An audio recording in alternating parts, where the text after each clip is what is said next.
দেখুন, আপনারা জানেন আজকে এই বোর্ড পরিবর্তী যে হিংসা চলছে সেটা নিয়ে যে মামলা চলছিল, লিডার অফ অপোজিশনও একটা পিটিশন করেছিলেন, আমিও একটা পিটিশন করেছিলাম। সেখানে আমরা দেখিয়েছি যে কতগুলো মানুষ বাড়ি ছাড়া আছে, তাদেরকে বাড়িতে ঢুকতে দিচ্ছে না, মিথ্যে মামলা করা হচ্ছে। তো এই সমস্ত জিনিস নিয়ে আমরা মামলা করছিলাম, যাতে সেন্ট্রাল ফোর্সেস ডিপ্লয়মেন্ট একটা বড় গুরুত্বপূর্ণ বিষয় ছিল। সেটা নিয়ে আজকে কোর্ট কিন্তু পরিষ্কার বলে দিয়েছে যে state has failed to maintain law and order. তাই জন্যে এখানে আজকে সেন্ট্রাল ফোর্সেস আছে।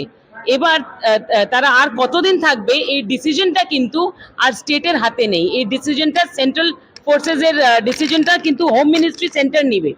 এই কথাটা কিন্তু অর্ডারে পুরো ভালো করে উল্লেখ করা হয়েছে যে যদি স্টেট ভাবে যে দরকার নেই, তাহলে যদি সেন্টার ভাবে যে দরকার আছে, তাহলে এই ডিপ্লয়মেন্টটা কিন্তু এক্সটেন্ড করতে পারে। এটা পরিষ্কার বলা হয়েছে অর্ডারে।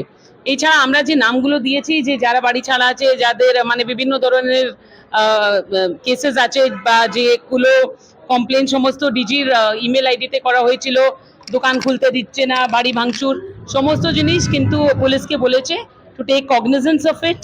এ নিয়ে রিপোর্ট ফাইল করতে 2 সপ্তাহের ভিতরে বলা হয়েছে রাজ্য সরকার। দেখুন, পোস্টপোল ভায়োলেন্স নিয়ে যতগুলো ছিল, বাড়ি ছাড়া ছিল, সমস্ত জিনিস আমরা এখানে করেছি। আপনারা জানেন কালকে বসিরহাটেও গিয়েছিলাম, যারা বাড়ি ছাড়া আছে তাদেরকে সকলকে আমরা বাড়ি কিন্তু ঢুকিয়ে দিয়েছি। তো এবার যদি যে কেউ যার কোনো কমপ্লেন হয় সে ডিজি ইমেল আইডিতে পাঠান,